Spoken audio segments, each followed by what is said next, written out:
importante ahí es cómo si logramos o no el objetivo de la resiliencia del campo colombiano a partir del manejo, realmente no solamente de las áreas protegidas, sino del sistema, digamos, de la estructura ecológica principal. Y eso sería, la pregunta sería, si solo compensamos para áreas de ecosistemas estratégicos, estamos que son dejando áreas por grandes, fuera áreas muy logramos o no la resiliencia, ahí, digamos, la pregunta hay dudas, seguramente generaría dudas. Y la otra que no la había mencionado, pero que también es importante, es que aún en los ecosistemas estratégicos, los servicios ecosistémicos no son iguales, dentro del mismo ecosistema estratégico. Y para poner un ejemplo, los páramos. Siempre se dice, bueno, vamos a conservar los páramos porque son el eje del abastecimiento de agua. No es posible en realidad en el mediano plazo que todos los páramos dejen de estar ocupados de alguna manera para procesos productivos. Eso es un imaginario que sería una voluntad buenísima el legislador que así fuera, pero en la práctica eso no va a ser así. Entonces, aún en los páramos, que son el ecosistema, digamos, de referencia para la regulación hídrica, tenemos que priorizar la intervención. ¿Cómo? Identificando al interior de los páramos cuáles son las áreas, al interior de ese mismo páramo, que generan servicios ambientales de mayor relevancia y cuáles no lo son, de tal forma que los que generan servicios ecosistémicos y ambientales de gran relevancia, esos definitivamente concentramos allí la conservación y la compensación, y los que no, los dejamos para impulsar procesos productivos sostenibles que generen menos agresión sobre el medio, pero que de todas maneras debemos, es decir, si a mí me preguntan, Juan Pablo, ¿sería ideal que los páramos fueran solo de conservación? Uno diría, hombre, claro, sería ideal. ¿Es posible en el mediano plazo? Hablemos mediano plazo, 50 años, yo creo que no. Tenemos que priorizar la intervención aún en ecosistemas estratégicos, y allí la diferenciación es clave. Lo cual también significaría que el municipio no puede comprar todo el área de páramo, el municipio tiene que comprar solo la parte de la estructura ecológica, que es prioritaria. Quizá todo el páramo es parte de la estructura ecológica principal, pero aún dentro de ella hay diferenciadores que tienen que tener en cuenta, entre otras cosas, no solamente para evitar conflictos sociales, sino para maximizar el uso de unos recursos escasos. Muchas gracias, señor Juan Pablo Ruiz. Tiene la palabra el honorable representante Grisales. Muchas gracias. En los últimos días hemos estado discutiendo y evidenciando una gran cantidad de conflictos sociales que tienen razón sobre algo que nosotros consideramos es la génesis de toda esta discusión, doctora, y es el ordenamiento territorial y la reglamentación del uso del suelo, ¿no es cierto? Y en esa medida, pues nosotros queremos hacer un llamado de atención sobre la responsabilidad de la institucionalidad y sobre el inicial conflicto que se genera sobre la interpretación del Estado unitario y la autonomía administrativa. Lo digo porque dentro de el ordenamiento territorial se responsabiliza a los municipios dentro del suelo sobre qué es lo que esa comunidad considera qué es lo que se debe hacer en su territorio, ¿no es cierto? Pero como el suelo y el subsuelo son, digamos, algo indivisible, uno es dependiente del otro, por un lado va el ordenamiento del suelo con la autonomía que tienen los municipios, y por el otro lado va el ordenamiento del subsuelo, en el criterio de que es estratégico para el Estado y el concepto del Estado unitario, ¿no es cierto?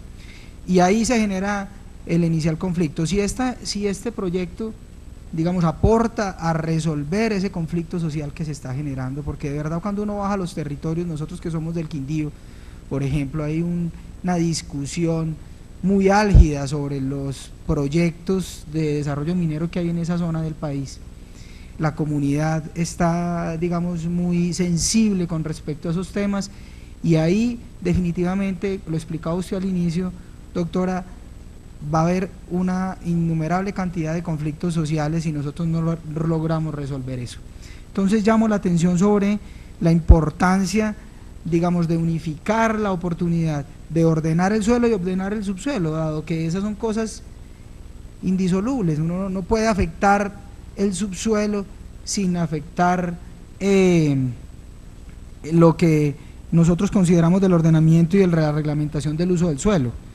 Eso es importante, y llamar la atención sobre lo siguiente: dentro de la participación ciudadana, la sentencia, la 123 de la Corte Constitucional hace la misma, después de todo un discernir de la concurrencia, de la subsidiariedad, de la participación ciudadana, al final dice por qué en ese fallido decreto, en ese exabrupto que nos presentaron en diciembre del 2000, el 23 de diciembre del 2014 sobre reglamentar el artículo 37, que me parece ahí también debe ser complementario. Hay que hablar sobre la reforma del Código de Minas, se lo dijimos al ministro ayer. Sin hablar de ese artículo 37 va a ser difícil que nosotros logremos que esto que queremos hacer con este proyecto de ley sea contundente, porque siempre vamos a tener el conflicto entre el Estado unitario y la independencia administrativa. Pero dentro de la independencia administrativa es importante recalcar en lo que significan los consejos territoriales de planeación. Nada más, digamos, representativo y democrático que la composición de los consejos territoriales de planeación en cada uno de los municipios.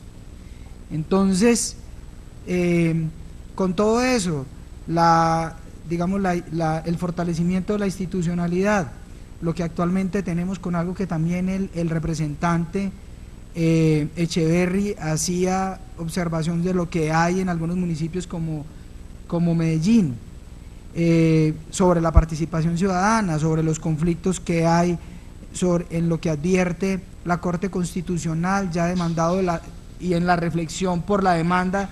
Todas esas cosas tienen que conectarse y el proyecto debe agotar la discusión sobre todas esas cosas, porque si no seríamos una isla. Me parece importante que en el país entremos en el debate del ordenamiento territorial y la reglamentación del uso del suelo por parte de los municipios y las autoridades distritales, y el ordenamiento del subsuelo, porque esas dos cosas no pueden ir en sentidos contrarios, porque ahí es donde se inicia el conflicto y ahí es donde la comunidad está inquieta, y ahí es donde, a pesar de tener unos mecanismos de participación ciudadana, nosotros sentimos que la ley en su artículo 37 y la interpretación del Estado unitario empiezan a crear unas tensiones que nosotros debemos disminuir. Si este proyecto es capaz de disminuir esa tensión, yo creo que vamos por el camino correcto. Muchas gracias, representante Grisales. Destacar que el proyecto los consejos municipales tienen dos funciones, ¿no? Una es conceptuar sobre los estudios de impacto ambiental para los proyectos que necesitan licencia ambiental, y lo otro es la posibilidad de proponer políticas tendientes a una armonización entre el ordenamiento territorial y la política nacional, tanto ambiental como minera. Entonces, en ese sentido quisiera destacar lo valioso de empezar a llamar la atención sobre la necesidad de generar unos espacios de concertación entre el gobierno nacional, a saber, Ministerio de Ambiente y Ministerio de Minas y Energías, y los gobiernos locales, los consejos municipales y los alcaldes municipales. Es destacar, por un lado, eso, y también una parte de la planificación del territorio, que nos ha dado cuenta que lo que hemos vislumbrado en esta comisión es que la ausencia total de una planificación del territorio y un espacio de concertación entre quienes son los llamados a gobernar su territorio, a saber, los elegidos democráticamente, y el gobierno nacional en cabeza del Ministerio de Minas y Energía y en cabeza del Ministerio de Ambiente, pues ha generado constantemente una fricción. Entonces, por un lado eso busca el proyecto, y por el otro lado, ya en lo que es los proyectos concretos, dar la posibilidad de que las comunidades y las organizaciones ambientales tengan la posibilidad, uno, de conceptuar sobre el concepto técnico; dos, de convocar una audiencia ambiental en la cual el derecho de participación ciudadana tenga una concreción efectiva; y tercero, ya en la etapa después de que se otorgue la licencia ambiental, la posibilidad de realizar unas labores de seguimiento para verificar que la licencia ambiental efectivamente se está cumpliendo.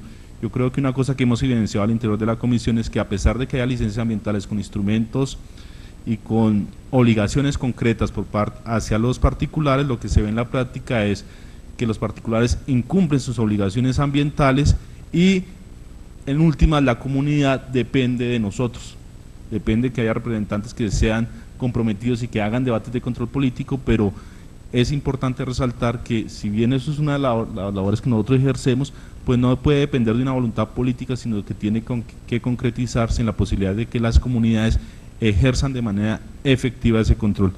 Haciendo esa acotación, le damos la palabra al representante Molano. Bueno, muchísimas gracias. Nosotros teníamos una inquietud que Luciano tocó, y aquí el doctor Juan Pablo, nos parece mucho que el proyecto está, digamos, centrado exclusivamente en los proyectos de impacto nacional.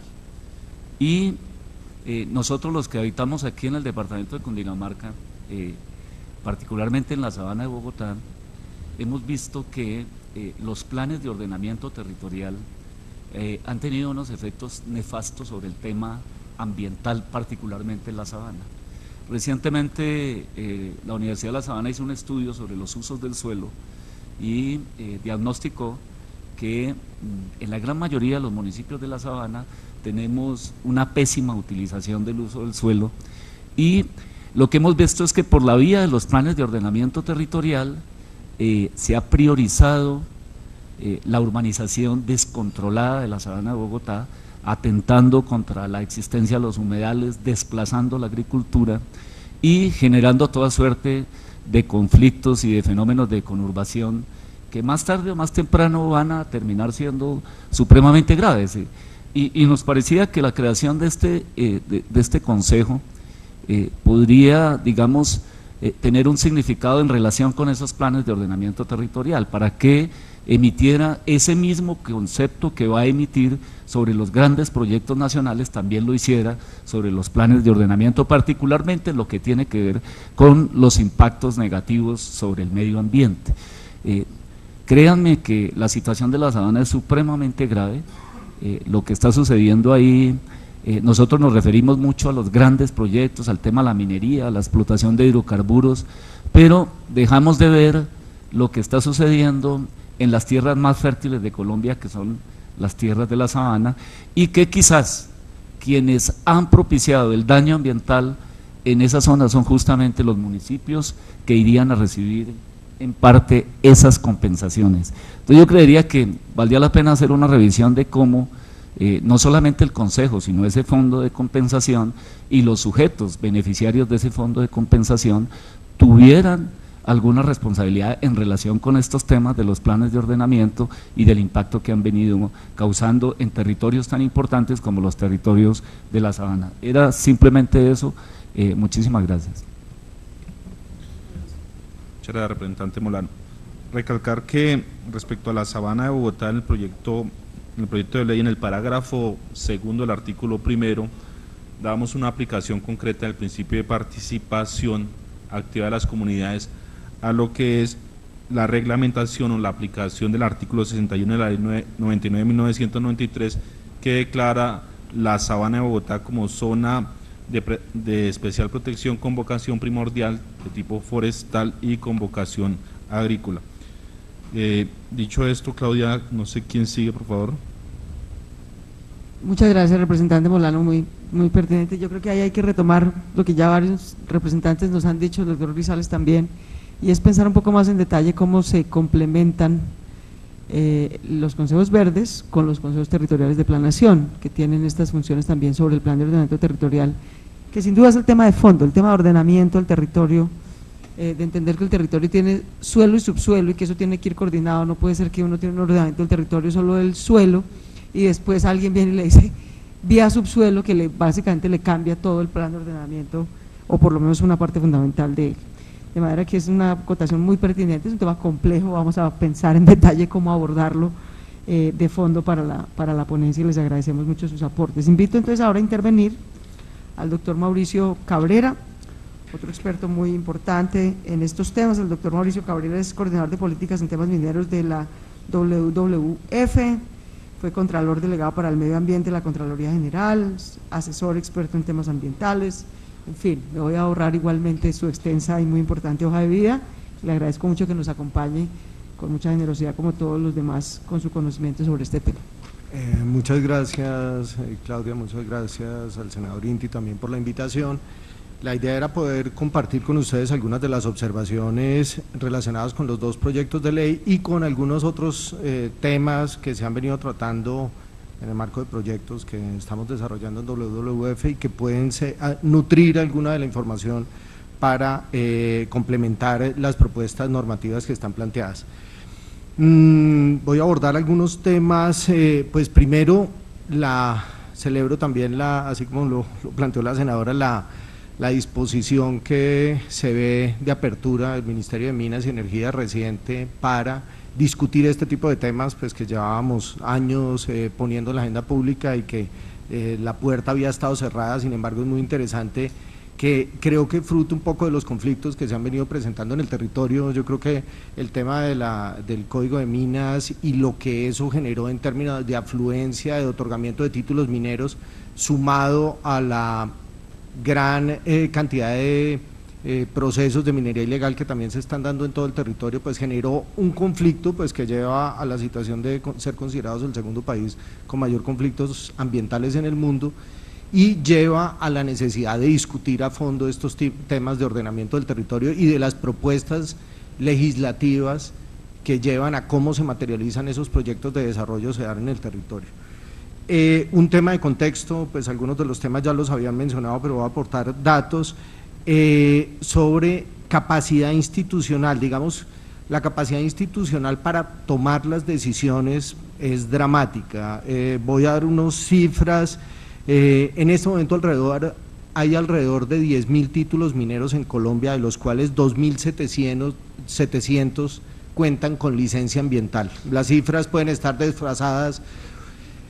Hay alrededor de 10.000 títulos mineros en este momento en el país, y de los cuales tienen licencia ambiental 2.700 títulos mineros. De esos, no más de 30 son de competencia de la ANLA. Realmente el peso del tema de licenciamiento ambiental en la minería corresponde a las corporaciones autónomas regionales, y en ese sentido, pues también, así como hacía en referencia el senador que me precedió, es necesario, es conveniente pues ampliar la discusión, porque realmente el grueso de proceso de licenciamiento ambiental en Colombia en el tema minero lo tienen las corporaciones autónomas regionales, y yo creo que eso es fundamental. Hay casos que de pronto ilustran esa problemática aún más, y es el caso de Corpo Boyacá. Corpo Boyacá tiene 1.319 títulos mineros, de los cuales 506 tienen licencia ambiental. Ahí, en un ejercicio que hizo Azocarsa hace más o menos un año, presentaba que para poder ir a los títulos mineros que tienen licencia ambiental, o sea, a las 2.670 más o menos licencias ambientales que tienen las corporaciones autónomas regionales, para poder ir por lo menos una vez un grupo de un especialista en la parte física, en la parte social y en la parte biótica, requerían 145.000 millones de pesos, lo consideraban un déficit. No tienen los recursos para ir a territorio, o sea, ni siquiera para cumplir el mínimo de verificar qué es lo que está sucediendo en el territorio con los títulos mineros que tienen licencia ambiental. Concreto, solo estoy hablando de licencias ambientales para minería. Evidentemente hay otras problemáticas. Si ese es el conocimiento que tienen las corporaciones autónomas regionales, pues evidentemente en los municipios lo que está sucediendo en términos de conocimiento y de manejo de un alcalde de un consejo municipal es absolutamente inexistente. Las decisiones que se están tomando en el territorio, ni la Corporación Autónoma Regional está dando cuenta adecuadamente, ni mucho menos el alcalde ni los municipios. Eso ha exacerbado el conflicto. Está ese mapeo que hizo el Grupo Cineri de la Universidad del Valle, y bueno, ahí no se está considerando la exploración minera, que la exploración minera está generando unos impactos en el territorio que quedaría por fuera, digamos, del proyecto, en la medida en que el gobierno nacional pues no ha permitido que se incluya la actividad minera como actividad sujeta de licenciamiento ambiental. Eso estuvo vigente hasta el año 2002 y después se retiró precisamente con el Código de Minas, y pues se ha venido insistiendo. Yo creo que todas las personas que trabajamos en medio ambiente hemos venido insistiendo en la necesidad de incluir eso. Otro tema importante es el tema de la información pública. Digamos, puede ocurrir, por ejemplo, el escenario que está planteado de que el Consejo Municipal aborde las discusiones de licenciamiento ambiental. ¿Con qué información la abordaría? Con la información que le presenta la empresa que tiene interés en desarrollar una actividad minera en su territorio. La verdad, ¿contra qué puede contrastar un alcalde o un representante del consejo, alguno de los que están en este consejo municipal, si la información ambiental y la información sectorial no es pública o es de muy difícil acceso? si bien el gobierno nacional ha dado unos avances importantes en términos de sacar unas leyes y decretos para procurar que la información sea pública, la verdad es que esa información el ciudadano, si especialistas, grupos de opinión, incluso entre ministerios en ocasiones compartir la información es difícil, pues mucho menos un ciudadano de a pie.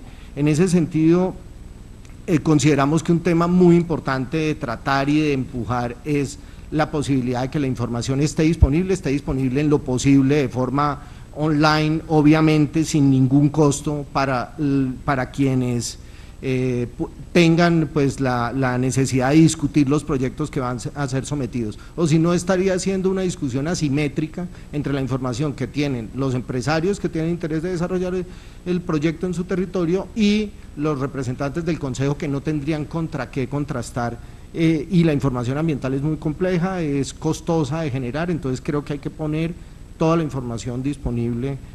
Hay unos institutos y el Ministerio de Ambiente sé que está haciendo unos esfuerzos importantes en ese sentido, creo que los ministerios de los ramos sectoriales también deben hacer un esfuerzo semejante al que ha estado haciendo el Ministerio de Ambiente.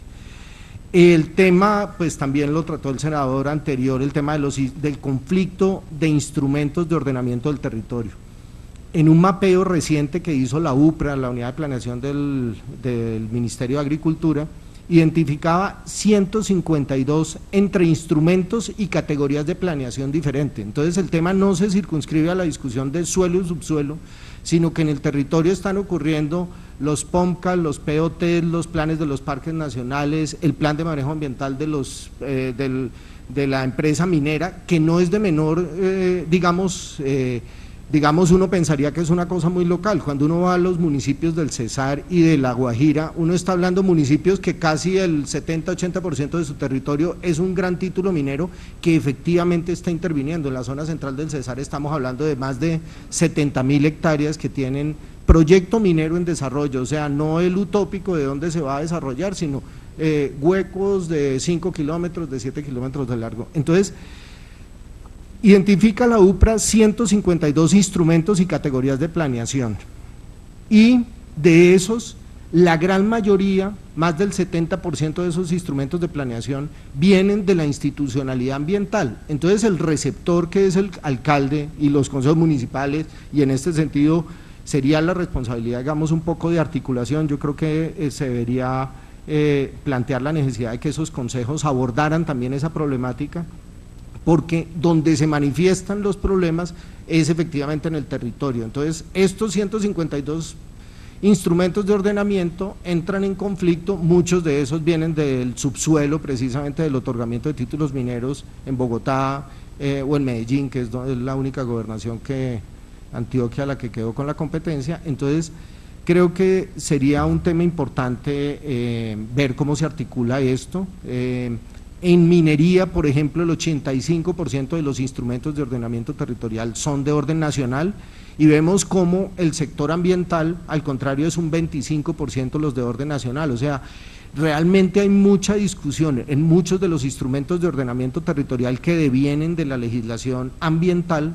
Hay una discusión amplia y pareciera suficiente sobre cómo se enclavan esos procesos de ordenamiento del territorio en los municipios. Eso, o sea, hay una posibilidad real de manejo de esos instrumentos. Creo que un tema, pues, que evidentemente los derechos que tienen las comunidades afroindígenas, que tienen unos regímenes especiales, hay unos grandes territorios en Amazonia especialmente y en el Pacífico colombiano, donde casi 2/3 partes del territorio son de consejos comunitarios, territorios colectivos de consejos comunitarios y resguardos indígenas. Creo que es conveniente ver la forma en que se podría articular ese tema de los consejos municipales con los derechos ya consagrados en la Constitución y desarrollados en algunos procedimientos normativos para los grupos étnicos, que ver cómo se integran en este proceso. Y el tema de la propuesta de regalías ambientales, pues evidentemente compartimos desde WWF la necesidad de contar con más recursos para hacer una protección del medio ambiente. La verdad es que sin recursos, aquí cuando estaba en la Contraloría planteaba el sector ambiental es el sector que tiene menos recursos de todos los sectores acá en Colombia. El porcentaje está, el último está como en 0.3%.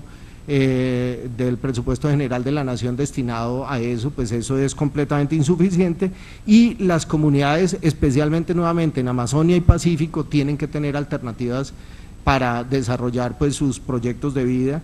En ese sentido, que cuenten con ingresos para poder, con recursos para poder desarrollar eventualmente alternativas productivas o compensaciones que les permita proteger el territorio, pues son bienvenidas por parte de pues en los análisis que hemos venido haciendo. Creo que también, como lo planteaba Juan Pablo, es necesario considerar algunas alternativas productivas, no todo puede centrarse en eso, pero hay algunas alternativas productivas que pueden ser desarrolladas concomitante con procesos de conservación de la biodiversidad. No todas las alternativas productivas tienen que ser explotación de recursos naturales no renovables, ni tienen que ser todos proyectos de agroindustria. Entonces ahí creo que hay un nicho importante.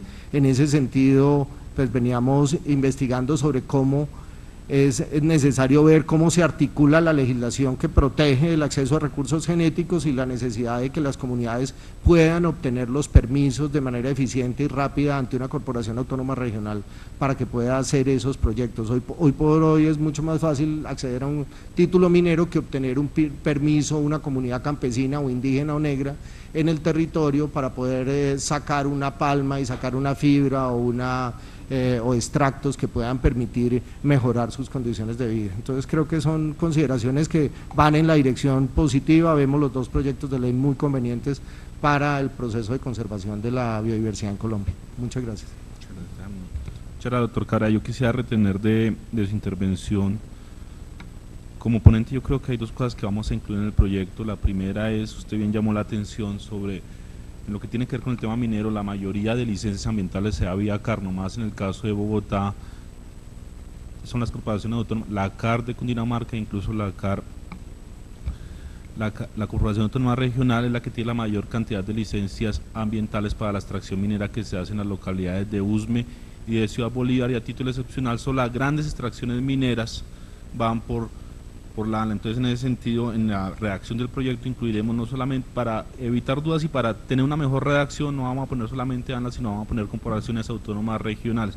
Lo otro que usted dijo en su intervención y que también creo que debe ser incluido en este proyecto es buscar un mecanismo para que el derecho a la información de estos consejos ambientales sea eficaz, y eso es muy importante, pero también recalcar que lo que hemos dado cuenta acá es que muchas de las organizaciones ambientales manejan muy bien la información, cuando tienen acceso a ella tienen un gran manejo, y por eso les damos una capacidad de poder tener un seguimiento sobre las licencias ambientales. Por ejemplo, en el caso de Ciudad Bolívar, le pongo un ejemplo, quienes mejor conocían las obligaciones ambientales incumplidas por parte de una cantera eran las organizaciones ambientales de jóvenes de Ciudad Bolívar. Entonces, en ese sentido, vamos a darle una apelación muy importante al hecho de tener un derecho a la información. Muchas gracias, señor Cabrera. Claudia, ¿quién sigue? Gracias. Estamos esperando a la doctora Julia Miranda y al doctor Simón Gaviria, que nos han pedido que los esperemos unos minutos. Yo voy a aprovechar entonces para leer. Habíamos invitado, por supuesto, también a la directora del Instituto Humboldt. Desafortunadamente no pudo asistir, está fuera del país, pero nos envió un concepto por escrito muy concreto y muy corto que quiero leer sobre el proyecto de regalías ambientales. Dice el Instituto Humboldt: se debe resaltar que plantear mecanismos de protección y registro de áreas que no se encuentran dentro de marcos normativos y sistemas de protección definidas es novedoso e interesante. De igual forma se propone fortalecer la gestión ambiental de entes territoriales, entendida como estrategia amplia, incluyente y participativa. No obstante, en el desarrollo del articulado del proyecto de ley se observa una serie de modificaciones a diferentes apartados de la Ley 99 del 93 que es necesario revisar, teniendo en cuenta que existe en curso un proceso de consulta previa relacionado con la reforma de las CAR y que modifica el SINA.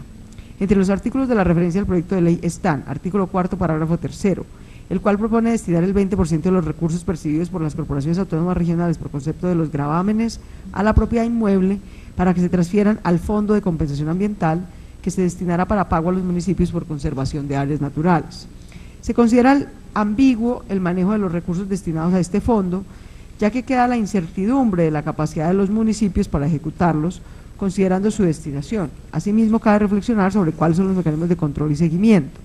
Adicionalmente, este cambio en el presupuesto de las CAR puede suscitar conflictos, ya que por ser autoridades ambientales en sus respectivas jurisdicciones, tienen establecidos planes de inversión e instrumentos de gestión de los recursos naturales, dentro de los cuales ya existen programas de restauración y mecanismos de compensación que están siendo articulados con otros instrumentos. Por otro lado, las necesidades de conservación y restauración van a ser muy diferentes dependiendo del territorio, razón por la cual va a ser más difícil plantear una distribución equitativa sobre el fondo, ya que se podría decir que aquellas zonas menos intervenidas tendrían más recursos de compensación, pero no necesariamente sea el que más necesita invertir recursos en procesos de gestión de los recursos naturales, ya que pueden ser áreas con menos tasa de densidad poblacional, menor degradación, etc. Razón por lo cual tendría que definirse un mecanismo que permita la distribución más coherente de los recursos, ya que pueden existir municipios que necesiten mayor o menor intervención en procesos de restauración para conservación. Un poco la misma apreciación similar que nos hacía Juan Pablo, es que no todos los ecosistemas estratégicos producen los mismos servicios ambientales, ni su valoración es igual, en fin. Ahora me referiré a ese punto. Continúa el concepto. En consecuencia, y como se esboza en el proyecto de ley, la existencia de mayor acumulación de recursos en algunas CAR se fundamenta principalmente porque son los territorios donde existe una mayor intervención y transformación de sus ambientes naturales y por ende necesitan una gran inversión en programas de restauración y compensación. Dado lo anterior y analizando que el proyecto de ley se enmarca dentro del sistema de compensaciones y en la actualidad existe el manual para la asignación de compensaciones por pérdida de biodiversidad, que fue adoptado a través de la resolución 1517 del 2012, podría pensarse en mecanismos de fortalecimiento dentro del proyecto de ley, generando instrumentos de gestión más integrales, resaltando la importancia sobre criterios de compensación por atributos funcionales, más que por una cobertura. Y en este punto existe un gran vacío en la propuesta de proyecto de ley, ya que los entes territoriales como los municipios deben asumir algunas funciones de las CAR. En el sentido adicional a mantener la cobertura vegetal que implica el mantenimiento del sistema socioecológico. Se puede decir que el proyecto posee elementos muy interesantes, como se mencionó con anterioridad, pero que es necesario mirar lo que ya existe sobre la materia y buscar una oportunidad como la que se quiere brindar con esta propuesta de proyecto de ley que fortalezca un enfoque más integral y que incorpore criterios más robustos en las definiciones, ya que existen disipaciones de diferente índole de gestión territorial, el POT, el PONCA, etcétera, un poco lo que se refería ahorita Mauricio, de que tenemos en total 152 instrumentos y categorías de planeación. No me imagino los pobres alcaldes enloquecidos, pues obviamente tratando de cumplir con tantos requisitos y formatos al tiempo, que asocian criterios de compensación en su desarrollo y que deben ser coordinados y articulados. Yo al respecto quisiera decir, este es el concepto del Humboldt, que por supuesto agradecemos mucho. Personalmente debo reconocer que no conocía de la existencia de este manual de asignación de compensaciones, vamos a revisarlo. Y el proyecto sin duda tendrá que prever, digamos, cuál es nuestra lógica aquí, que haya una compensación uniforme en el sentido estrictamente de área en relación con el predial no recaudado. Ese es uniforme para todos los municipios. Uniforme en el sentido de que tiene un mismo criterio de tasación. Lo que se hace hoy con el Ministerio, lo que hace hoy el Ministerio de Hacienda, por ejemplo, para compensar el predial del área de resguardos indígenas de los municipios, es que básicamente estima cuál es el promedio del valor del predial recaudado en el área que sí puede desarrollar el municipio. Y le paga ese promedio por el área de resguardo indígena que tiene. Lo que estamos pensando aquí en ese sentido sería uniforme, sería exactamente el mismo procedimiento, es ver el promedio del predial que recaude en el área que efectivamente puede desarrollar y ese valor promedio por hectárea se lo pagamos tal cual sobre el total de área, veremos si de ecosistemas estratégicos o estructura ecológica principal, digamos, para hacerlo.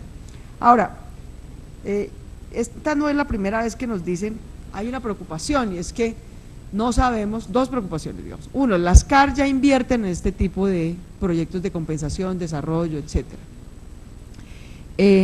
Y no sabemos si los municipios van a tener la capacidad, etcétera, de hacerlo. La eterna discusión, digamos, entre que los municipios son la unidad estatal básica, pero son la unidad estatal más precaria en términos de su capacidad. Y en eso yo por default sí tengo una apuesta, digamos, como ciudadana y como senadora, y es que yo creo que Colombia tiene que salir en los temas ambientales, en los temas fiscales y en todos los temas. Ayer que estábamos, por ejemplo, en audiencia pública, en debate de control político sobre el tema del programa de alimentación escolar, y siempre nos encontramos con el mismo, doctor Molina, un gusto saludarlo, con el mismo nudo gordiano, y es que queremos tener Estado en el territorio, la unidad político-administrativa que creamos para que sea el Estado en el territorio es la alcaldía, y nunca nos damos la pela de fortalecerla en lo que tiene que ejercer sus funciones. Entonces después siempre tratamos de saltárnosla o lo que sea. Yo creo que aquí tendremos que, las CAR seguirán teniendo la capacidad rectora de poder hacer proyectos de desarrollo sostenible en el ámbito de su intervención, no solamente como autoridad de vigilancia, digamos, sino como autoridad de conservación. Tendrá completamente hacerlo. De hecho, el proyecto, en la recomendación que nos hacía uno de los representantes de la Cámara, tal vez fue el doctor Echeverry, si mal no recuerdo, de que fuéramos un poquito reglamentaristas, no, fue el doctor Yepes, que fuéramos un poquito reglamentaristas, pero que fuéramos precisos. Digamos, uno podría, lo hemos pensado, aunque no esté expreso en el articulado, incluso atar los proyectos que presenten los municipios a que vayan a la par con los proyectos que han presentado las CAR dentro del ámbito de su territorio, para que haya, digamos, una clara coordinación y acumulación de recursos en una misma dirección.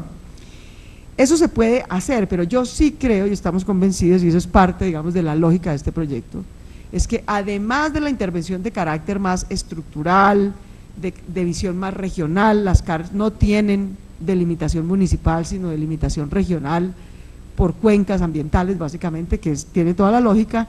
También los municipios, donde están los actores que también tienen una información que no necesariamente tienen las CAR, unas preocupaciones, intereses y prioridades que no necesariamente tienen las CAR, deben ser otra fuente de aplicación de recursos e inversión de recursos en su territorio. No creemos que eso ni sustituya, expresamente no sustituye ninguna función de las CAR, pero por el contrario sí complementa y le empieza a dar al municipio herramientas e incentivos para que invierta adecuadamente en este tema y desarrolle una capacidad de conocimiento y de intervención en este tema. Nos sobra recordar que tanto los recursos de compensación del predial como los recursos que puede aplicar vía el Fondo de Compensación Ambiental son única y exclusivamente para proyectos de conservación o desarrollo sostenible, no es que se los va a poder gastar en chitos, pues no, es para esto y no es para otra cosa, con lo cual además estamos no solo asegurando, sino dirigiendo una fuente en una dirección. Quería hacer solamente esas precisiones. Sí, señor. Senadora, a mí me gustaría invitarlos a que conociéramos en la jurisdicción de Antioquia, del oriente antioqueño, en Cornare, el proyecto Banco 2. A mí me parece que el proyecto es muy importante, ambos proyectos son muy importantes, tocan unos temas importantes, pero hay unas experiencias muy enriquecedoras que nos pueden mostrar una salida.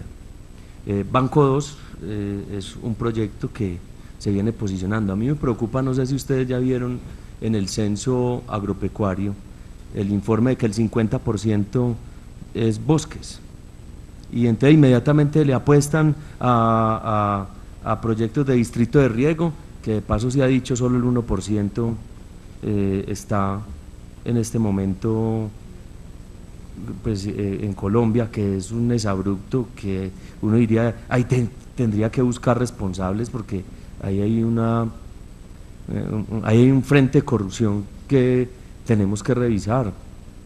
Empiezan a hablar de la expansión agropecuaria, pero el bosque, con lo que usted está planteando, senadora, es una alternativa, y con las intervenciones es una alternativa de vida para unas comunidades que allí tienen un pago por bienes y compensación de servicios ambientales. Y yo creo que Banco 2 encontró una metodología y vale la pena. Yo con mucho gusto he invitado al director aquí a la comisión quinta para que lo exponga, pero yo creo que valdría la pena ir y mirar el ejercicio, por ejemplo, hoy del páramo de Sonsón, ¿cierto? Que es un páramo que nosotros perdimos porque estaba en manos de la subversión, es un páramo en una zona donde hay unos niveles de pobreza supremamente altos, pero que es un ecosistema estratégico bastante valioso y que Banco 2 puede mostrar cómo lo recuperó. Muchas gracias, representante Echeverri. Tiene la palabra el representante Molina. Gracias, doctor Inti. Un saludo a usted, a la senadora Claudia López. Agradecer la invitación a esta importante audiencia y saludar a todas las personas que hoy están aquí presentes. Celebrar también este tipo de proyectos que son iniciativa parlamentaria, celebrar este tipo de proyectos que en un momento dado también van en pro del mejoramiento de la institucionalidad ambiental del país, pero también en el marco del fortalecimiento de la gestión pública ambiental, que es un tema fundamental para lo que hoy implica el funcionamiento debido del SINA y también de los elementos que implican una gestión efectiva en el territorio de los temas ambientales.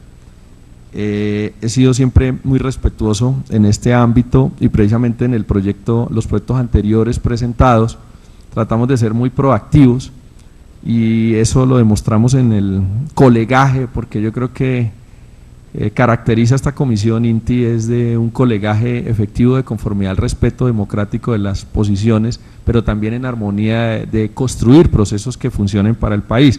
Y usted mismo lo puede demostrar en los debates donde hemos estado en unas discrepancias absolutas muy respetuosas, pero también en unas posiciones colectivas que permitan construir país. En ese sentido, simplemente decirles, yo tengo también unas divergencias no mentales, porque yo creo que el espíritu de los dos proyectos son espíritus positivos, estoy seguro que buscan el mejoramiento en su naturaleza de ley, elementos positivos para el sistema. Lo que pasa es que cuando hemos estado en el sistema, y yo vengo del sistema por 12 años antes de ser congresista, pues uno tiene unos elementos que le permiten también hacer una integración y tratar de buscar antecedentes históricos no para desarmonizar el proyecto, sino para advertir elementos que podrían complejizar la acción y la naturaleza constitucional y la naturaleza de tener un fondo final que sería una aprobación del proyecto. Cuando hablamos de consejos ambientales, fui una persona que apoyó al senador, hoy colega suyo, doctora Claudia, en ese momento representante José Alfredo Génico, que presentó unas primeras iniciativas por el año 2013. Él siendo colega mío y del mismo partido, yo le advertía en ese momento algunas acciones en el marco de la autonomía constitucional de las mismas corporaciones autónomas y en los mismos elementos que en un momento dado producían y generaban acciones desde la misma ley 99 para los municipios. Esas mismas advertencias yo traté de hacerlas a la doctora Claudia también, pero lo importante aquí es que creemos que estamos construyendo un texto y ojalá ese texto lo podamos adecuar entre todos. Precisamente celebro la audiencia, celebro que esté abierta Alianza Verde a la construcción de este proyecto que es significativo, porque efectivamente todo lo que anotaba la doctora Claudia, no sin antes pedir excusas porque hoy estábamos en comisión de ordenamiento también de las 8 y ahí ven unos temas y yo quería estar mucho más temprano en esta audiencia, en ámbito del respeto de la misma audiencia, pero corrí porque sentía un deber más en lo personal individual y en los temas que apasionan el contexto individual, de poder estar acá, porque yo también creo que se puede hacer el proyecto, pero un proyecto que lo construyamos entre todos en el marco de algunas advertencias que ya estaban hechas en un primer proyecto y en este segundo, para evitar pues que en un momento dado no lleguemos a un feliz término, que es hacer una aprobación de algo fundamental. Entonces, respecto a competencias municipales, yo quiero hacer una advertencia en respecto a que el artículo 65, en sus funciones municipales de la ley 99, ahí está la serie de funciones en el cual en un momento dado se pueden marcar muchas de las acciones para fortalecer el tema del ámbito municipal. Y también quería traer a colación una carta en un oficio radicado que hizo la misma Federación de Municipios en el año 2013, que me puse después de la conversación abierta que hemos tenido con la senadora desde el semestre anterior, me puse a hacer antecedente histórico de esas carpetas que uno va guardando y encontré que, por ejemplo, la misma Federación de Municipios advertía que el tema respecto a las funciones y recursos para los municipios, que nos hace una advertencia, que la ley 617 del 2000, frente por ejemplo a fortalecimiento institucional de municipios, ahí ya está dando una autonomía y una garantía, pero él advierte que hay una sesión o una directiva de advertencia en relación a los gastos municipales que impide que cualquier municipio de categoría, sobre todo quinta y sexta, pueda cumplir una función institucional en relación a que si bien ellos quieren poder aumentar, por ejemplo, plantas de personal en funcionamiento, si es que el ejercicio de autoridad es uno de los que hay que debatir respecto a temas de la competencia municipal, advierten que no hay plata municipal para tener un complemento respectivo frente al fortalecimiento de la función. Sin embargo, pues el espíritu del proyecto es buscar más platas para ese funcionamiento, que ahí está, y es lo que tenemos que entre todos empezar a armonizar para no tener una situación que enmarque de una vez una primera advertencia que nos digan, es que no hay plata y esas platas tendríamos que buscarlas mediante la armonía o la desarmonía en otros momentos de la institucionalidad. Tenemos un tema de coordinación que lo planteaba claramente ahorita en su discusión, y obviamente ese tema de coordinación va a estar muy supeditado a los órdenes territoriales dentro del mismo proceso de la división política administrativa de las autoridades ambientales en Colombia y de los entes de competencia complementaria. Y estábamos hablando, por ejemplo, que sí, hay unas corporaciones por cuenca, hay otras corporaciones por departamento, es decir, no hay una directriz particular, pero cuando vamos y hacemos una inmersión en cada institución, a pesar que el marco de la ley 99 traza unas líneas generales, es distinta. La labor institucional es la misma, pero su estructura institucional es diferente. Y si nos vamos a autoridades ambientales urbanas, aún peor. Es decir, tienen unas dimensiones supremamente distintas en relación a esas situaciones que en un momento deberían ser unificadoras, y en ese ámbito importante empezar a también dimensionar esas acciones en un momento dado que permitan unificación, porque esa coordinación hoy se está viendo afectada en relación a la misma estructura institucional, que ya de plano es uno de los problemas que hay que resolver para las autoridades ambientales regionales en esa estructura político-administrativa que es distinta siempre. Respecto a si los entes territoriales deben ser autoridad ambiental, ahí pues hay hasta sentencias de la Corte con interpretaciones distintas en relación, por ejemplo, a la gradación normativa. Puedo simplemente allegar en ámbito del tiempo de la audiencia. Muchas de las apreciaciones aquí puestas es también para poder empezar a tener una advertencia constitucional, que es lo que al final a todos nos va a interesar en relación a que esto tenga un feliz término, reitero, porque lo último es pararnos, porque no creo que aquí las iniciativas congresionales deberíamos nosotros poner palos en rueda, por el contrario es que hay que ser proactivos para poderlo unificar. Y obviamente hay unas preguntas. Es un proyecto que prevé un mecanismo de participación ciudadana o comunal en materia ambiental, esa sería una. Es un proyecto que pretende fomentar coordinación y planeación ambiental, sería dos. Es un proyecto que pretende crear un órgano revestido de autoridad ambiental, ¿cierto? En el contexto de la participación respecto, por ejemplo, a licencias ambientales en unas acciones. Esas tres preguntas simplemente en el ámbito del desarrollo. Y reitero, yo quiero estar participando activamente y lo quiero decir particularmente porque la intención es que el espíritu es completamente bueno. Lo que hay es que armonizar para que no nos empiecen, y tengo unas consideraciones frente a los mecanismos de participación, por ejemplo. En relación a la participación administrativa, hoy el marco normativo lo prevé. En relación a la participación judicial ambiental, con acción de tutela, la acción de cumplimiento, está en el marco de la ley. De la participación de la política ambiental está también el referendo, la revocatoria, el plebiscito, y eso estuvo contenido en una de las jurisprudencias que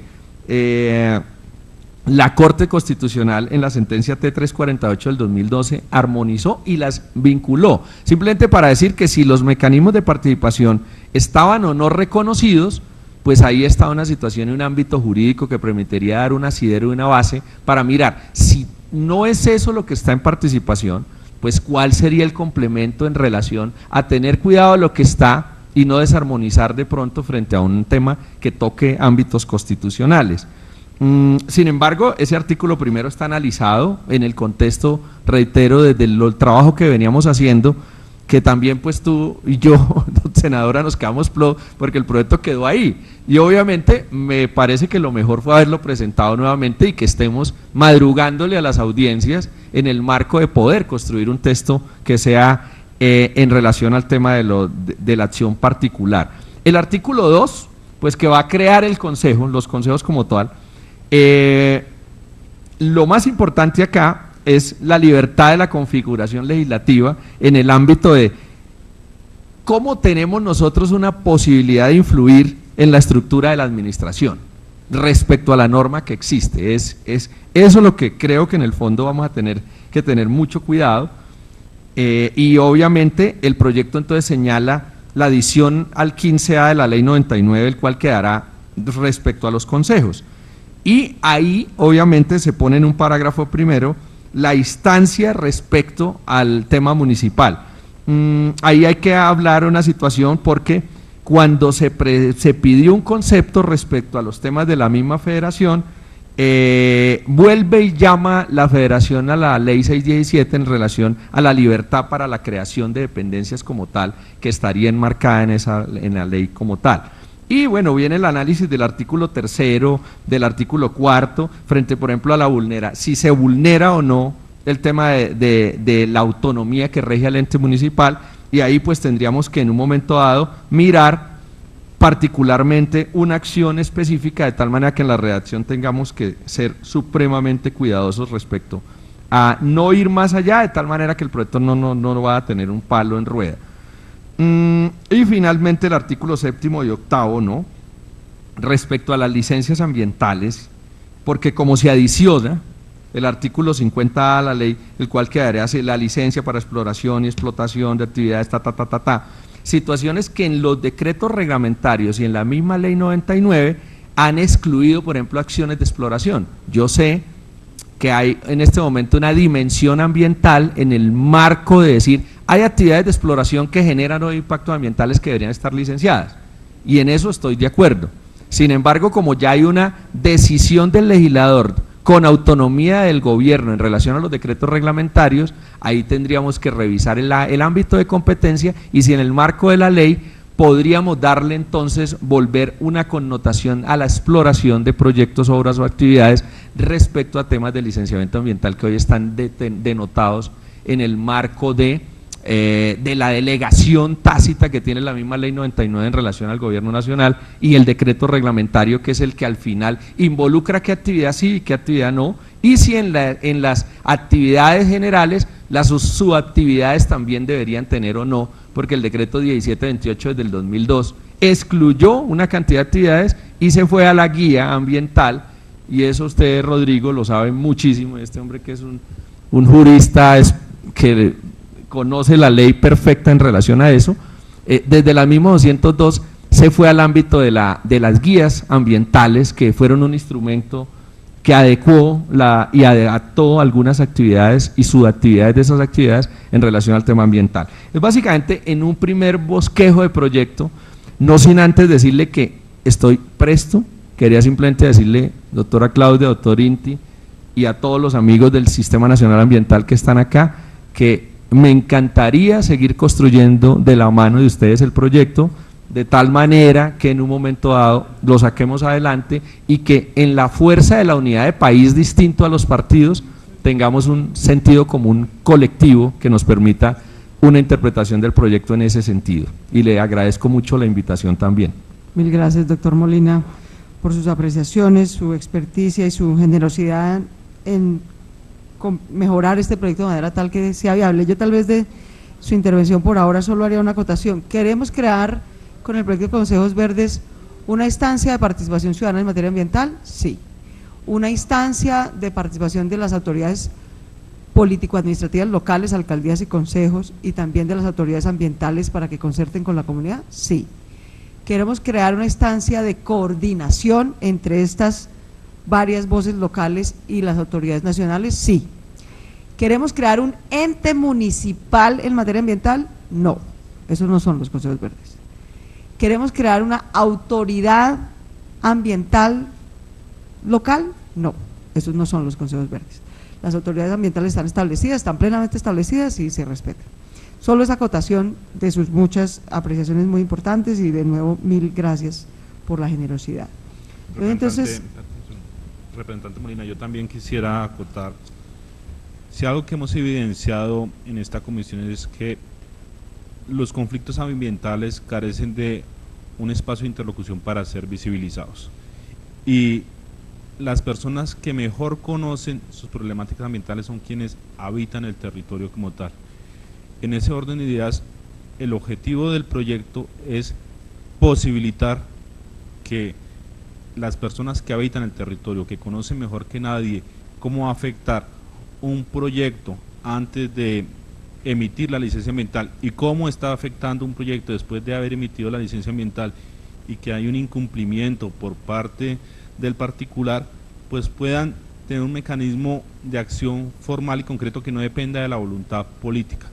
En esta comisión hemos logrado visibilizar conflictos ambientales de tipo regional, pero por voluntad política de nosotros, y en todas las audiencias que hemos hecho evidenciando conflictos ambientales territoriales, hemos dado el espacio para que intervengan organizaciones ambientales del territorio. Si quiere suplir una autoridad, yo diría que no, yo lo tengo claro. Si el representante Molina necesita como tal que eso quede claro en la redacción del proyecto, no hay ningún problema, se dejará claro, y diremos, los consejos municipales ambientales no ejercen funciones de autoridad ambiental, pero sí, yo lo diría más como una colaboración. Yo creo que lo que ha evidenciado, por ejemplo, el caso de Bogotá y los incumplimientos por parte de las canteras en el caso de Ciudad Bolívar, es que muchas veces la Corporación Autónoma Regional pues no tiene los instrumentos para estar visibilizando, para estar haciendo un monitoreo constante del cumplimiento, mientras los consejos municipales ambientales, con la participación de organizaciones ambientales del territorio, pues lo que pueden brindar es una colaboración para que se ejerza de mejor manera la función de autoridad ambiental que realizan las corporaciones autónomas regionales. El caso de Bogotá es claro, ante las denuncias de colectivos ambientales de Ciudad Bolívar, la Corporación Autónoma Regional puede decir, mire, acá hay un incumplimiento, gracias por haber llamado la atención en eso, y procedemos a actuar, como fue la suspensión de actividades en las canteras de Ciudad Bolívar. Quería acotar eso, muchas gracias. Mil gracias, Cinti. Le damos entonces la palabra a César Rodríguez y Diana Rodríguez, no son hermanos, aclaro, pero sí compañeros de trabajo de justicia. De nuevo, ambos pues con una extensa hoja de vida muy importante. César Rodríguez, el director del Programa de Justicia Global y Derechos Humanos de la Universidad de los Andes, es columnista, es miembro fundador de Justicia, experto en muchos temas que no me voy a detener a nombrar, y la doctora Diana Rodríguez es candidata a doctorado en Sociología de la Universidad de Northwestern, investigadora de justicia también en varios temas ambientales y de sociología jurídica. Les agradecemos a ambos su participación y su generosidad de compartirnos su conocimiento en esta audiencia. Muchas gracias, senadora. Buenos días a todos y a todas. Nosotros no somos hermanos, pero nos hemos acostumbrado a exponer conjuntamente a lo largo de 10 años de trabajo conjunto, entonces vamos a tratar de hacer una presentación única y hemos coordinado de tal forma que vamos a hacer una breve introducción sobre consideraciones generales y por qué consideramos que este proyecto no solamente es útil, sino oportuno, y cómo, ahí voy a enfatizar esa parte, voy a presentar yo cómo armoniza potencialmente la legislación colombiana con una serie de principios y parámetros que se están desarrollando en el ámbito internacional, del derecho internacional, tanto duro como suave, y hecho esto, entramos en la consideración fundamentalmente del proyecto sobre participación ambiental y los consejos ambientales municipales. Y allí vamos a sostener que la dirección de estos consejos, la integración, las funciones, la forma de funcionamiento está bien concebida, pero consideramos que es importante tener en cuenta un par de detalles de diseño institucional justamente para hacerlos aún más útiles para los fines que están bien expuestos o bien presentados en la exposición de motivos. ¿Por qué pensamos que es un proyecto útil y oportuno. Si uno ve, obviamente, desde la Constitución del 91, de las grandes deudas es la participación ciudadana. Muchos participamos en ese movimiento que dio lugar a la Constitución del 91, y una de las promesas era la democracia participativa. En ese tiempo, sin embargo, los asuntos ambientales eran relativamente secundarios. Si uno escribiera una columna que en ese tiempo hablar de cambio climático era hablar de ir a tierra caliente. En esta época, obviamente, estamos con estos problemas, estamos viendo el verano, estamos viendo los impactos directos del cambio climático y también de una serie de actualizaciones normativas de las que Colombia no ha dado cuenta. Es decir, la legislación nuestra está literalmente 20 años atrasada. No expedimos desde el Estatuto de Participación de la Ley 136 del 94 y desde la Ley 99 del 93, estatutos o incluso legislación ordinaria que dé la talla a lo que ha pasado desde ese entonces. Entonces, en esa medida, este proyecto no es por demeritarlo, pero es simplemente el pago, digamos, de una deuda que tenemos institucional en Colombia. Y hay un par de desarrollos recientes, y aquí simplemente lo menciono por si es útil en el debate posterior, que en el sistema de Naciones Unidas, en el sistema universal, se están dando. Específicamente el trabajo del experto independiente sobre medio ambiente y derechos humanos, John Knox, que justamente ahora va a entregar su informe final al Consejo de Derechos Humanos de la ONU y de cuyo grupo consultor yo me honro de ser parte, ha enfatizado lo que él llama los derechos procesales, que suenan secundarios, pero es justamente el derecho a la información y el derecho a la participación eficaz, que, como bien lo expone o lo presenta la exposición de motivos, puede ser el instrumento para garantizar derechos sustantivos en materia ambiental y de derechos humanos.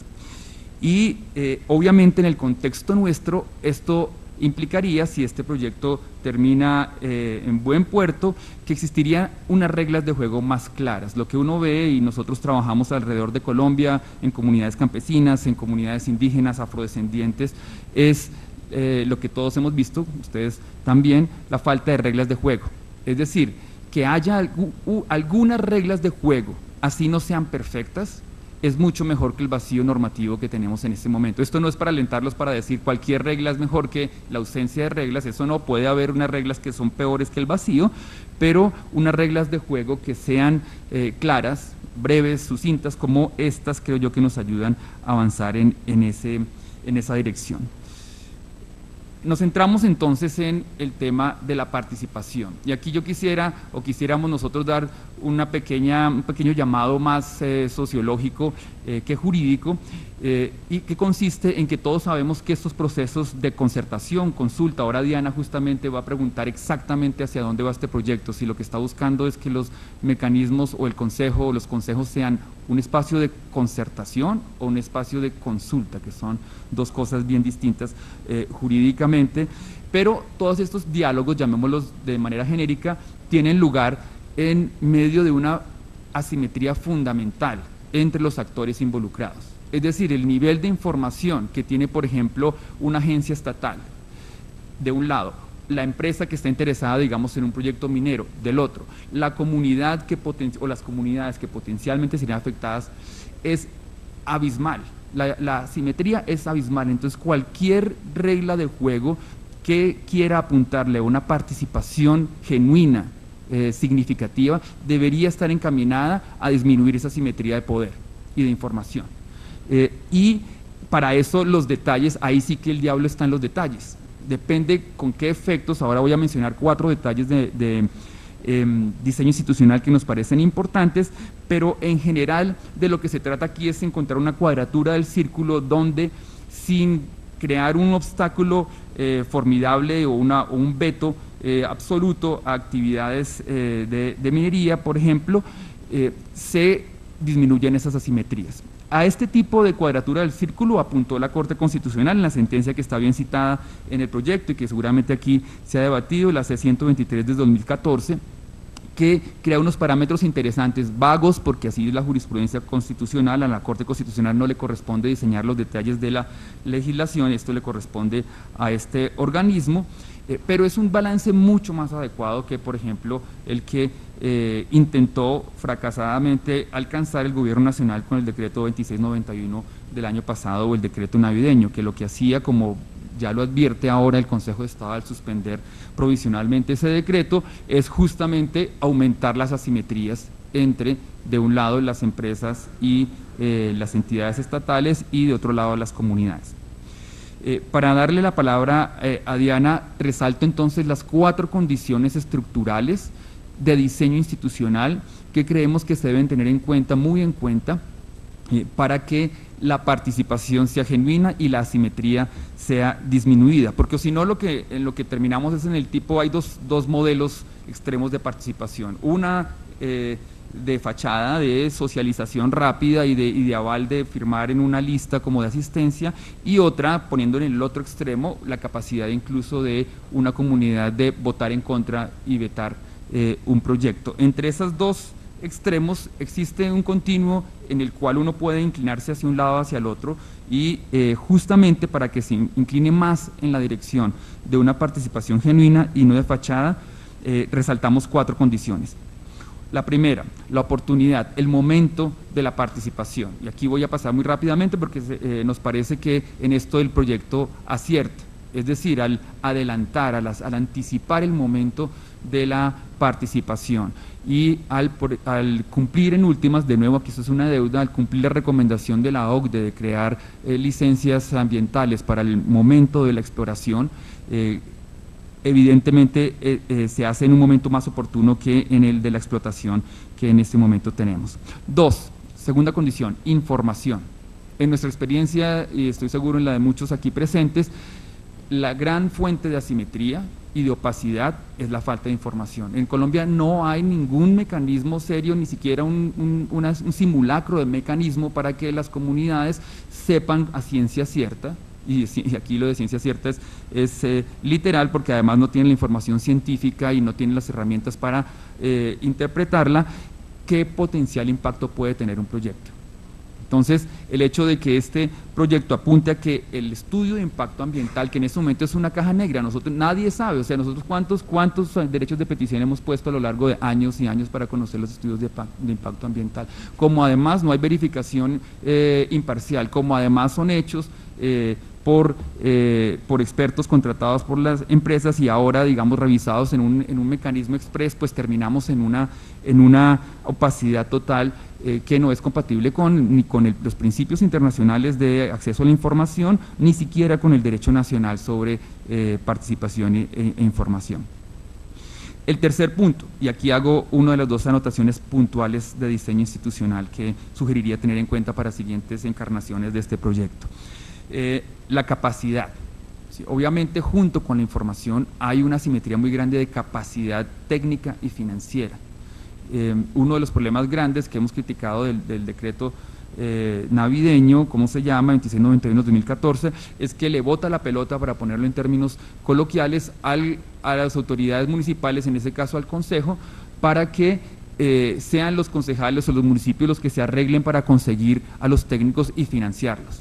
Como todos sabemos, esto no es barato, y esto no es fácil, y nosotros hemos aprendido con sufrimiento lo que es tratar de conseguir un técnico independiente, un geólogo, un hidrólogo, un geofísico que haga una evaluación independiente incluso de lo que presenta la empresa. Entonces, Diana va a comentar el punto de la capacidad técnica, pero yo subrayaría la capacidad financiera. Claro, no se trata de crear una nueva entidad, pero por otro lado, en 15 días que el Consejo Ambiental Municipal tendría para ver rápidamente un estudio de impacto ambiental, la pregunta es ¿con quién lo haría? Y con qué financiaría a un posible experto que le ayude a rendir concepto en tiempo récord y de manera competente. Y por último, el cuarto componente, entonces he mencionado la oportunidad, la información, la capacidad, y el último punto es el más controvertido siempre, que son los efectos. Sabemos también muchos aquí hemos trabajado en el ámbito, otro ámbito que no es el de este proyecto, de la consulta previa con pueblos indígenas y comunidades negras, y allí siempre la piedra de controversia ha sido qué efectos tiene, por ejemplo, una negativa de una comunidad a un proyecto.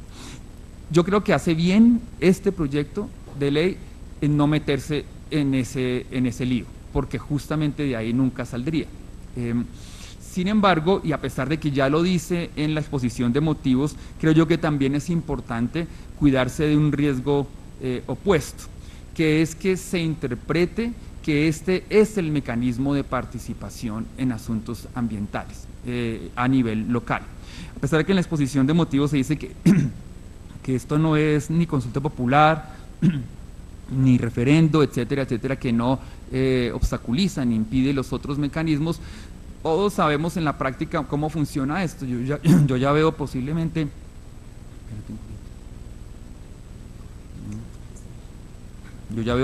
gracias, un ministerio de ambiente o un ministro, bueno, hemos tenido puros ministros, no ministras de minas, no, ministro de minas, diciendo que pues las consultas populares en materia ambiental no proceden precisamente porque para eso está los consejos ambientales municipales. Creo que hay que ser muy claros porque una cosa es este espacio que podría, y de hecho tendría la gran ventaja de canalizar, de diluir muchos de estos conflictos que terminan por falta de otro tipo de mecanismo en consultas populares, en referendos que no, en ocasiones nosotros las hemos defendido jurídicamente, pero en ocasiones no son el mecanismo ideal incluso para las comunidades que quieren participar. Y por eso, simplemente, de alguna forma más explícita y sugeriríamos nosotros en el articulado, sería bueno aclarar que este mecanismo no obsta para el funcionamiento, obviamente, de los mecanismos de la Ley 136 del 94, como para que nos curemos en salud. Con esto le doy la palabra a mi colega Diana Rodríguez. Previo a la intervención de la doctora Diana, yo quisiera aportar dos elementos, agradeciendo los 4 puntos muy concretos que nos sugieres para el diseño institucional y que habrá que mirar con más detalle. ¿Cómo subsanar estructurar el problema de asimetría en la información y el conocimiento? Pues es algo, digamos, que habrá que pensar con detalle y que de hecho supera el ámbito de este proyecto, es un tema estructural.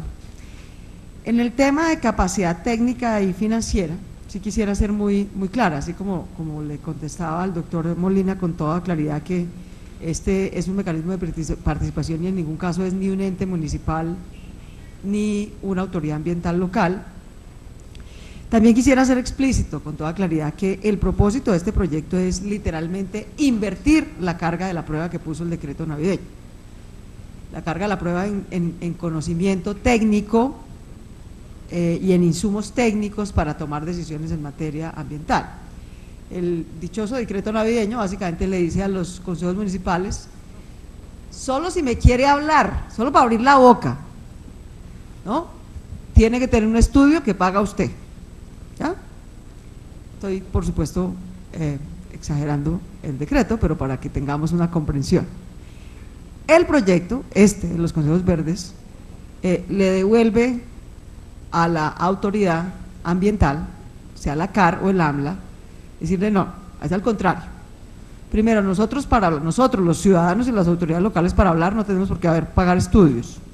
Nosotros tenemos una asimetría de información y pueda que estemos equivocados, usted nos puede ilustrar, usted nos puede decir, mire, esta acción de mitigación ambiental o este efecto ambiental que usted está previendo no se genera por A, B, C, D, E, porque yo tengo este estudio que demuestra que eso no ocurre, etcétera. Entonces, primero, le quita completamente la obligación a la autoridad ambiental y a la comunidad de que tenga que tener y pagar a su costa estudios y técnicos para poderse pronunciar o hacer solicitudes en materia ambiental. No.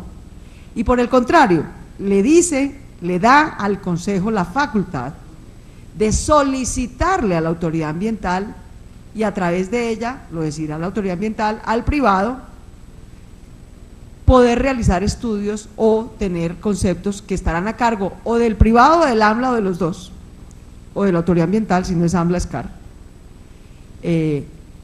para poderle responder a la comunidad. ¿ya? Entonces, digamos, en eso quiero ser escueta. El propósito de del proyecto en ese punto en particular es literalmente invertir la carga de la prueba.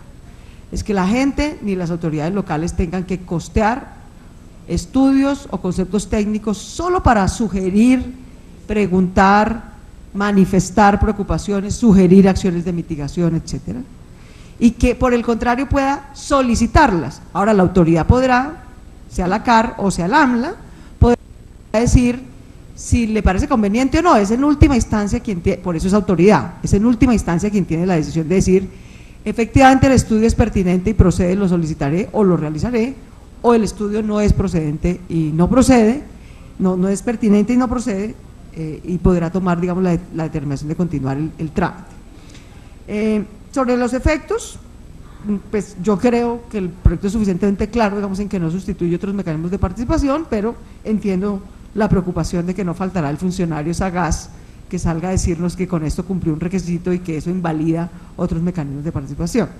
Tendremos que ver, digamos, cómo precisar ese tema. Solo quería hacer ese par de aclaraciones sobre esos dos puntos. Doctora Diana Rodríguez, doctor Molina, sí señor.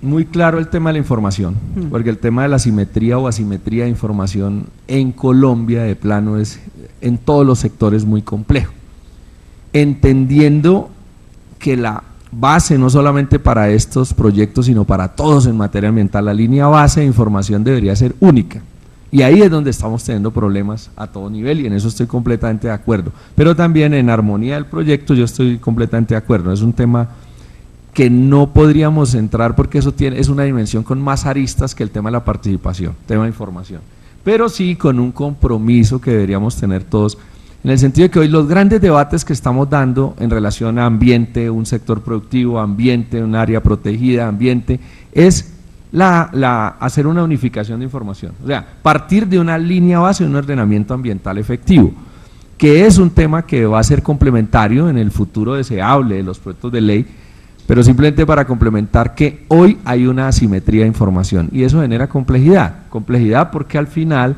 no tenemos una línea base ambiental que nos permita superponer otros sectores productivos o otras actividades sociales que se vuelvan compatibles o incompatibles en una primera visión, Y lo segundo, es ahí donde yo quiero hacer énfasis, es en la redacción, de tal manera que quede muy claro.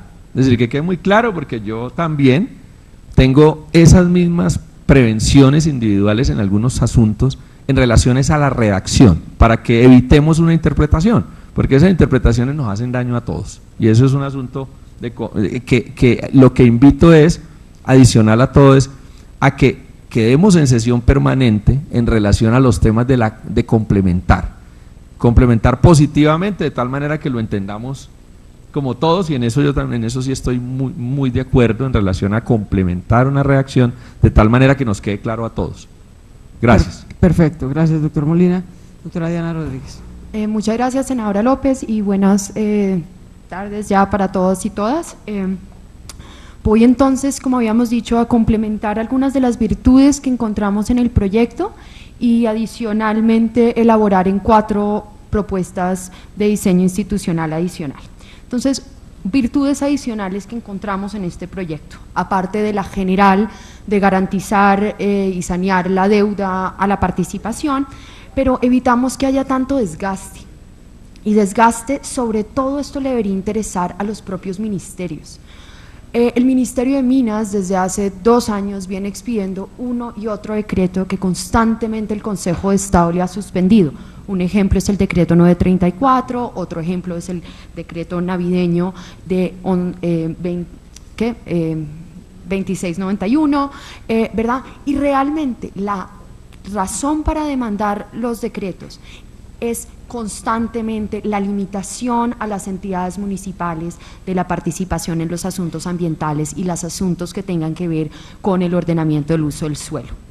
Entonces, una y otra vez los argumentos son los mismos y una y otra vez el Consejo de Estado ha suspendido los decretos que supongo le han tomado mucho tiempo para hacer al gobierno, y entonces esta es una forma de tratar de armonizar y evitar que nos esté pasando esto de además no saber qué normas están vigentes, volver a sacar otra, que vuelva a caerse por la misma razón y tener muy confundidos también a las propias entidades municipales y muy asustadas, porque entonces lo que están haciendo es, ante un cierto, a veces falta de claridad y a veces una especie de matoneo, pues se abstienen de implementar las normas que hay para garantizar su participación.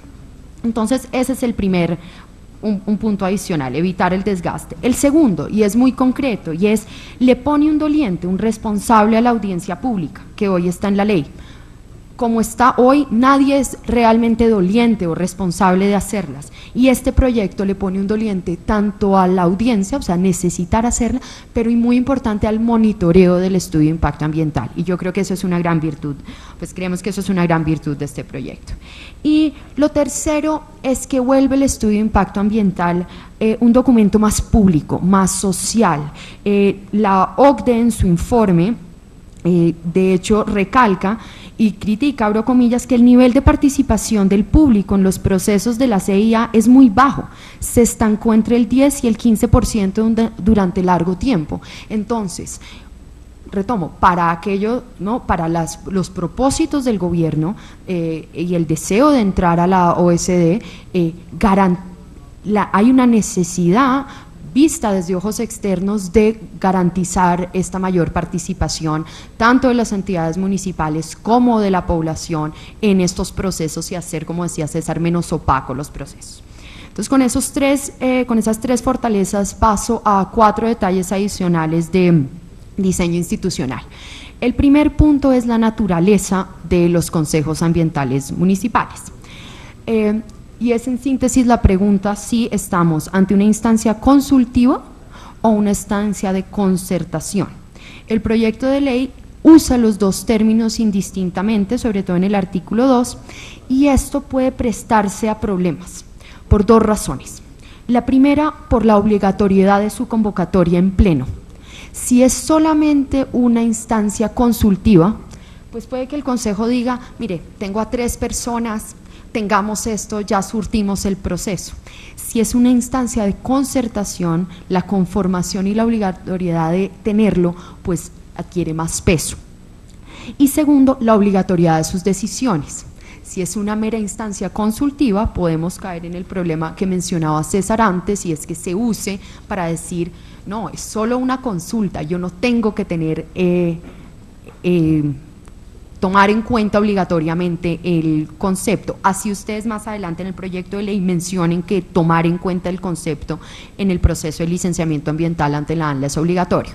¿Y por qué? El trabajo que hemos hecho desde Justicia en el tema de consulta previa muestra que el problema de no precisar si es simplemente de concertación o consultivo da para muchos malentendidos. Entonces, aquí le oí al representante INTIR hablar permanentemente que es una instancia de concertación, y propongo es que quede como tal en el proyecto. El segundo tema que ya había mencionado César es la capacidad técnica. Entonces, además de la capacidad financiera, es cómo garantizamos ese balance técnico, ¿verdad? Porque ya lo hemos decidido, la senadora López ya hablaba sobre el deseo preciso de estar haciendo una inversión de la carga de lo que hace el decreto 2691, pero creemos que se puede fortalecer, porque vemos 2 instancias, o sea, el proyecto específicamente dice, en el artículo 3, el numeral 7, prevé que los consejos puedan designar comités técnicos, eso lo dice. Segundo lugar, también dice que puede llamar al Consejo Nacional Ambiental, pero entonces ahí vemos 2 reparos y de ahí la propuesta. El primero, designar a comités técnicos no solo por el problema del tiempo, sino también porque en muchos casos los municipios no saben a quién llamar. No entienden, o cuando entienden es muy tarde. Ese es el primero. O también puede que sepan pero no puedan alcanzarlos a convocar, o la persona que quieran que los apoye no vea como una obligación tener que ir a apoyar a los municipios, sobre todo los municipios más pequeños. Entonces esa es la primera duda. Pero lo segundo también, el Consejo Nacional Ambiental, y nuevamente dicho por la propia OCDE, este consejo no ha jugado ningún papel, no se está reuniendo y prácticamente se quedó en el papel. Entonces el problema de pedir que sea al Consejo Nacional Ambiental puede tener un problema, y es que en este momento como tal no está operando. Pero entonces una propuesta, y es para garantizar esta capacidad técnica, y es proponer una lista, un estilo de perito técnico en el mismo sentido que tienen las altas cortes. Las altas cortes, cuando necesitan analizar algún documento muy técnico que claramente sale de su experticia, tienen unas listas de peritos o los han nombrado anteriormente para ciertos casos.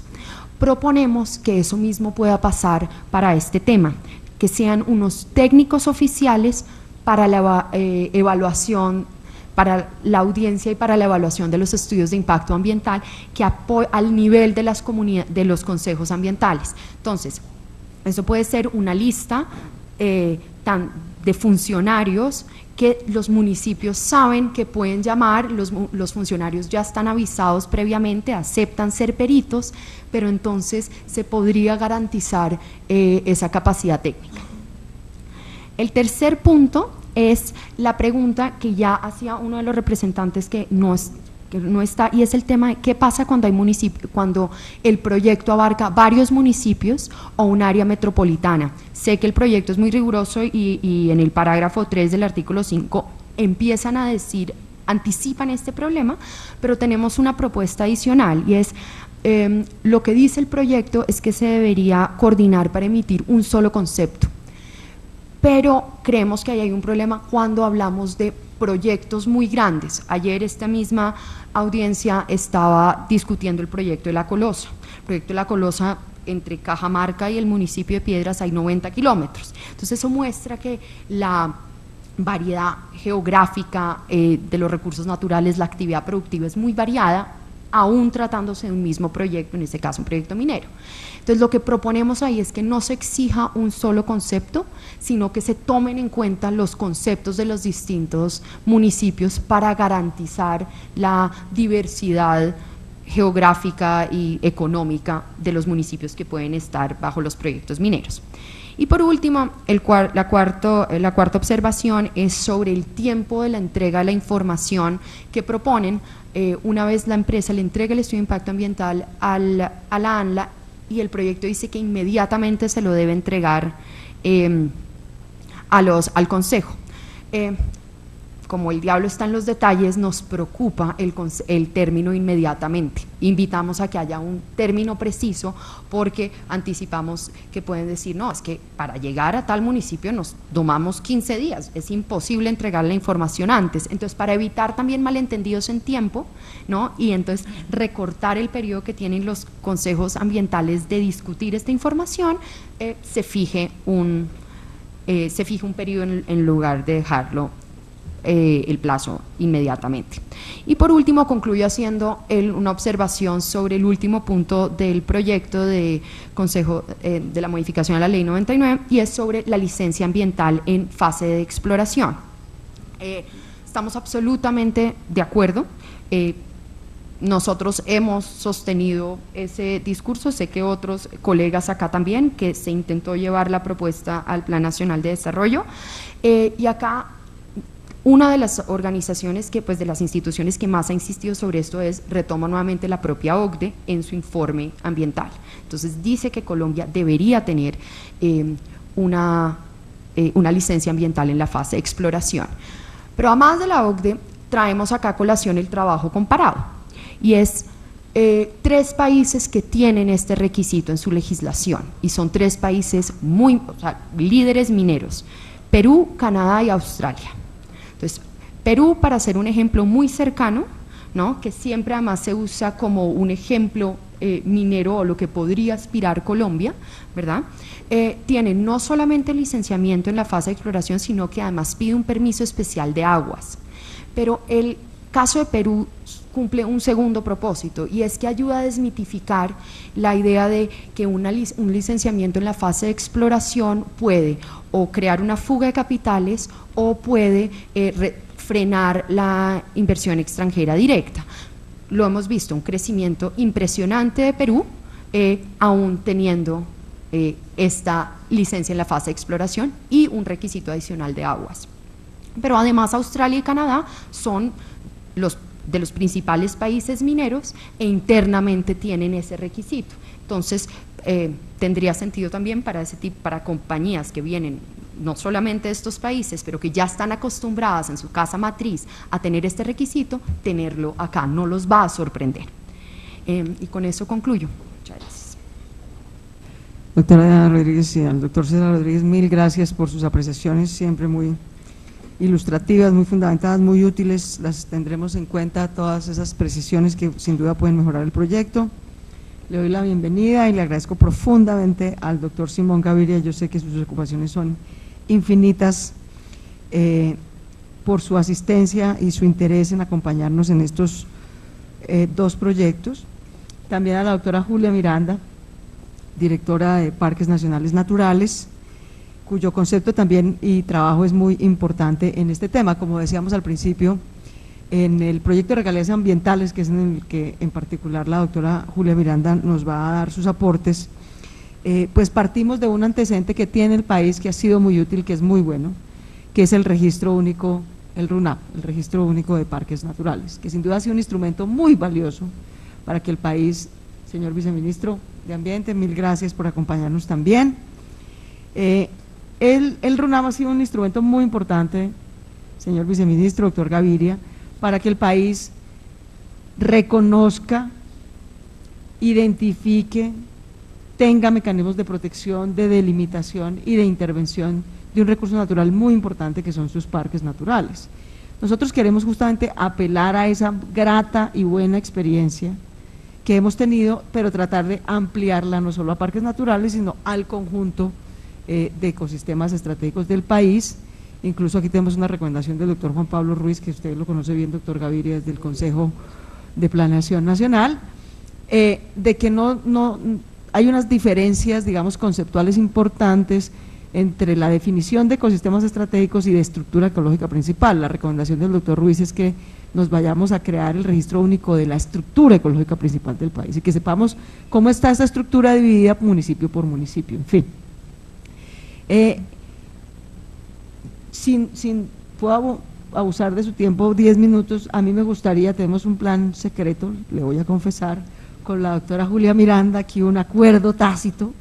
Queremos que el doctor Gaviria escuche una proposición y una, digamos, visión conjunta que tenemos con la doctora Julia Miranda sobre el tema de regalías ambientales y en general también sobre el tema de inversión en una parte de esos ecosistemas que son los parques, que nos gustaría que escuche.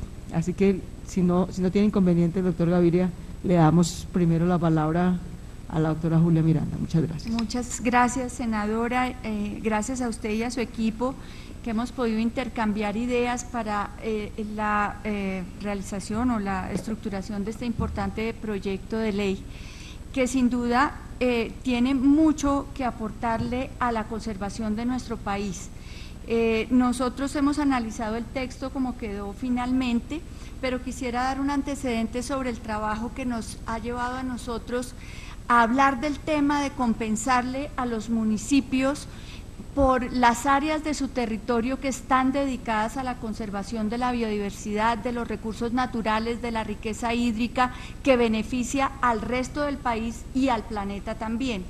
Hemos hablado de esto varias veces porque hoy encontramos en nuestro proceso de trabajo para declarar los parques nacionales y administrarlos, que los municipios que tienen en su territorio estas extensas áreas dedicadas a la conservación de la biodiversidad son muchos de los municipios con más necesidades, los más alejados, los más pobres, los que no tienen la fuente principal de su recurso, como pueden ser los impuestos prediales de predios productivos a los cuales se les pueda cobrar este impuesto predial, una de las principales rentas de los municipios, y de esta manera, no teniendo el principal ingreso, pues tienen escasos recursos para desarrollar todos los temas importantes que debe tenerse en cuenta en un municipio que tiene que atender las necesidades básicas de su población. Entonces encontramos municipios en donde 3/4 partes de su territorio son un parque nacional o una reserva forestal protectora o áreas protegidas con las otras categorías que existen, y entonces no reciben una compensación de ninguna naturaleza para subsanar las necesidades de ese municipio. Por eso hemos planteado muchas veces la necesidad de crear un estímulo a los municipios para que quieran y deseen tener en su territorio áreas dedicadas a la conservación y que eso lo consideren sus gobernantes y sus pobladores como la mayor riqueza que puede tener un municipio. Hoy quizá es al contrario, los municipios que tienen extensas áreas de su territorio dedicadas a la conservación muchas veces maldicen de esa realidad porque dicen no tenemos entonces sí los recursos económicos para invertir en infraestructura, en educación, en salud, y en las mismas áreas que están dedicando a la conservación. Nosotros hemos planteado que esos recursos, senadora, quizá lo más apropiado sería no obtenerlos del mismo sector ambiental. Incluso lo hemos planteado si son lo que vamos a cuidar son recursos naturales, que quizá pudieran venir esos recursos de un porcentaje de las regalías que se pagan por la explotación de recursos naturales y que puedan ser invertidos en las áreas en donde hay preservación de esos recursos naturales.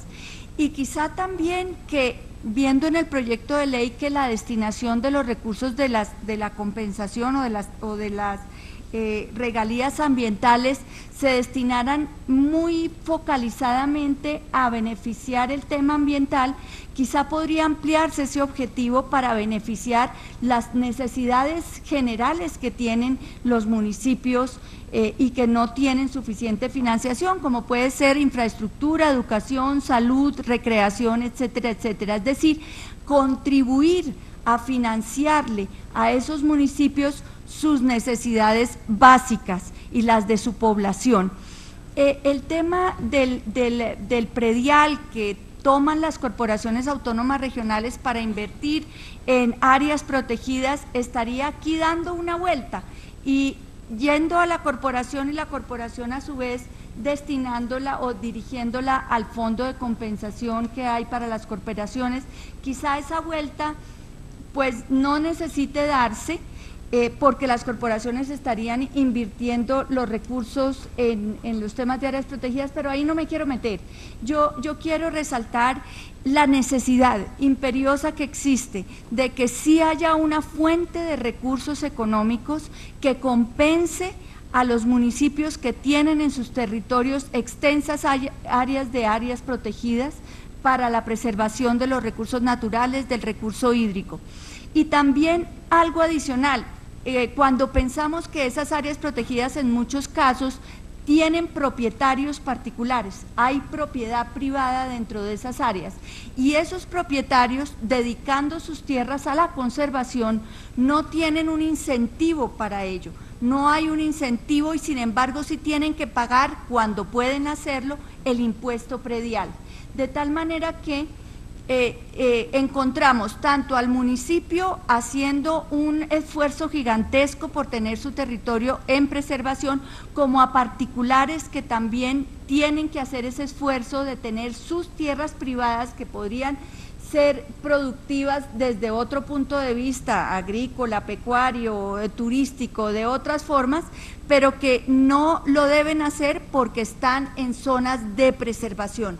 Y no solo no tienen ningún incentivo económico para hacerlo, porque generalmente los municipios no los eximen de pagar sus impuestos, si teniendo que pagarlos, no reciben una compensación del resto del Estado por tener esas tierras en conservación. Son entonces esos dos aspectos los que a nosotros nos ha parecido muy importante que se genere el instrumento económico que permita esa compensación.